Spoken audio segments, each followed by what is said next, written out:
चलिए हम बताने वाले हैं बिहार में कंपनी का आगमन।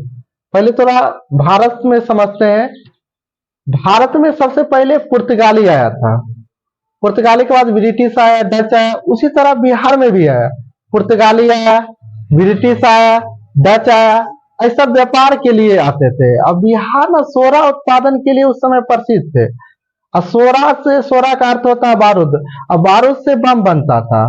और अंग्रेज को तो आधुनिक तकनीक का हथियार बनाना था, बम बारूद बनाना था, तो बारूद के चलते आते थे। तो क्या किया था अंग्रेज जब आया था 1620 ईस्वी में, कंपनी स्थापित करने का प्रयास किया, बट कंपनी स्थापित नहीं किया, वास्तविक सफलता नहीं मिली। वास्तविक सफलता उनको 1651 में मिला। उसके बाद डच आए और डच को वास्तविक सफलता प्रथम बार में मिल गया था 1632 ईस्वी में। कहा जाए कि बिहार में सबसे पहले किस कंपनी ने स्थापना किया था, तो क्या हो जाएगा, डच हो जाएगा। कब हो जाएगा, 1632 में। प्रयास क्या किया था, तो अंग्रेज किया था। कब किया था, 20 में। और स्थापित सफलता कब मिला था, वास्तविक सफलता कब मिला था, 51 में। उसके बाद हम समझते हैं एक उत्तर मुगल कालिक में मुगल बादशाह के बारे में, फर्रुख सियार को।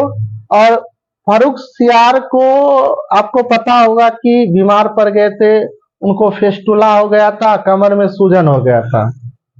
उस समय बिहार में, पूरे भारत में, बंगाल के साइड, बंगाल, बिहार, उड़ीसा में कंपनी का आगमन हो गया था। और कंपनी के एक सर्जन डॉक्टर थे, हैमिल्टन। जब फर्रुख सियार को फेस्टुला और कमर सूजन से को इलाज कर दिया था, तो फर्रुख सियार बहुत खुश हो गए थे। खुश होने के बाद वो क्या किया था, उसने, ये घटना है 1715 ईस्वी में, जब उनको फेस्टुला और कमर में सूजन हुआ था। तो इलाज भी हो गया था, सफलतापूर्वक इलाज हो गया था। तो फर्रुख सियार खुश होकर जो कंपनी को, उसकी कंपनी को अधिकार पत्र दे दिया गया। और अधिकार पत्र को महाधिकार पत्र कहा जाता है। एक तरह से कंपनी को व्यापार करने और कम टैक्स पे व्यापार करने, बिहार, बंगाल, उड़ीसा में, तो इसलिए उसे कंपनी का मैग्ना कार्टा कहा जाता। जो अधिकार 1717 में मिला था, कंपनी को अधिकार के दिया था फर्रुख सियार, तो कंपनी का क्या कहा जाता है, कंपनी का मैग्ना कार्टा। मैग्ना कार्टा का अर्थ ही होता है घोषणा का अधिकार पत्र। तो मतलब व्यापार करने का घोषणा का अधिकार पत्र, कम टैक्सों पे व्यापार करना। उसके बाद हम समझते हैं जनजातियों विद्रोह। जनजातीय विद्रोह में तमार विद्रोह बिहार में सबसे पहले हुआ था। अब बोलिएगा जनजातीय विद्रोह क्यों हुआ था, अंग्रेज जनजाति को आर्थिक शोषण कर रहे थे और अधिक टैक्स, लगान वसूली, उरा जनजाति, मुंडा जनजाति सब मिलकर क्या किया, विद्रोह करना शुरू कर दिया। और अंग्रेज जमीन से अधिकार छीनना चाह रहा था जनजातियों को, जंगलों से, आर्थिक शोषण से तंग होकर विद्रोह करना शुरू कर दिया। तो पहला बिहार में विद्रोह करते तमार, सजाने के लिए भी देता है, डेट याद रखिएगा, 1789 से 94 तमार विद्रोह, 1789 से 94। उसके बाद चेरो विद्रोह 1800 ईस्वी में। उसके बाद हो विद्रोह 1820 से 21। उसके बाद कुल हो विद्रोह जो हुआ था शिवहू जिला में, झारखंड, जो पहले तो बिहार में ही पड़ता था। उसके बाद कोल विद्रोह 1831 और 32 में, छोटा नागपुर, पठार में, झारखंड के साइड। चलिए संथाल विद्रोह के बारे में बता रहे हैं। संथाल विद्रोह की शुरुआत 1855-56 में हुई थी।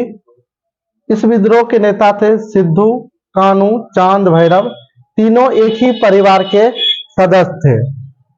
इसने क्या किया था, जितने संथाल जाति थे सबको इकट्ठा करके, लगभग 10,000 आदमी को, अंग्रेज के विरोध, साहूकार के विरोध, जमींदार के विरुद्ध आवाज उठाया।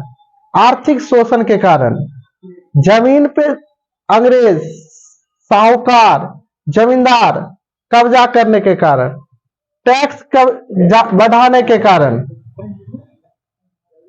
जब आवाज उठाया गया तो अंग्रेज के पास आधुनिक तकनीक के हथियार के कारण इस विद्रोह को क्या किया गया, दबा दिया गया था। और सिद्धू कानू लड़ते लड़ते मारा गए। और जो छोटा मोटा विद्रोह बताना, संथाल विद्रोह 1857 की क्रांति में क्या हुआ था, कन्वर्ट हो गया था।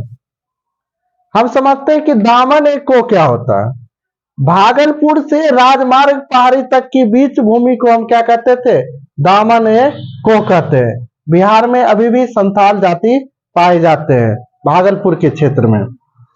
उसके बाद हम समझते हैं कि मुंडा विद्रोह। मुंडा विद्रोह हुआ था छोटा नागपुर पठार के क्षेत्र में 1895 से 1900 ईस्वी तक। इसके नेता थे बिरसा मुंडा। इसको उलगुलान विद्रोह के नाम से भी जाना जाता है। इसके बारे में हम थोड़ा डिटेल में जानते हैं बिरसा मुंडा के बारे में। बिरसा मुंडा के पिता का नाम था सुंगना मुंडा, माता का नाम था करमी मुंडा, और जन्म हुआ था 15 नवंबर 1875 ईस्वी को। और झारखंड के रांची में उनके गांव के नाम थे उलीहाती गांव। बिरसा मुंडा के गांव के क्या नाम थे, उलीहाती गांव। शुरुआती में उलीहाती गांव रांची जिला में पड़ता था। अभी वर्तमान में खूंटी जिला में पड़ता है। किस जिला में पड़ता है, खूंटी जिला में। बिरसा मुंडा पहले क्रिश्चियन धर्म अपना लिए थे। शुरुआती जीवन क्रिश्चियन जीवन में बीता। वो मिशन स्कूल में पढ़ते थे। और क्रिश्चियन मतलब अंग्रेज। अत्याचार के कारण, भेदभाव के कारण उसने क्रिश्चियन धर्म छोड़कर फिर से एक नया धर्म चला, बिरसाई धर्म। ये जो प्रभावित हुए थे, एक व्यक्ति का नाम है आनंद पांडे। आनंद पांडे से प्रभावित होकर, आनंद पांडे वैष्णव संप्रदाय के थे। वैष्णव संप्रदाय में मांस जो होता है मना होता है, तो बिरसा मुंडा मांस खाना बंद कर दिए थे। और उसके बाद बिरसाई धर्म चला है। बिरसाई धर्म में इसने बताया कि मांस खाना मना है। और बिरसा मुंडा माथा पे तिलक लगाना भी शुरू किए थे और जनेऊ भी धारण किए थे। और 1899 में उलगुलान विद्रोह किए। और उसके बाद बिरसा मुंडा को 3 फरवरी 1900 ईस्वी को सोते समय क्या किया गया था, रांची से गिरफ्तार कर लिया गया था रात में। उनके बाद बिरसा मुंडा को रांची के जेल में रखा गया था, जिनका मृत्यु 9 जून 1900 ईस्वी को हुआ था। बिरसा मुंडा को धरती आबा के नाम से पुकारे जाते थे, जिसका अर्थ होता है धरती का पिता।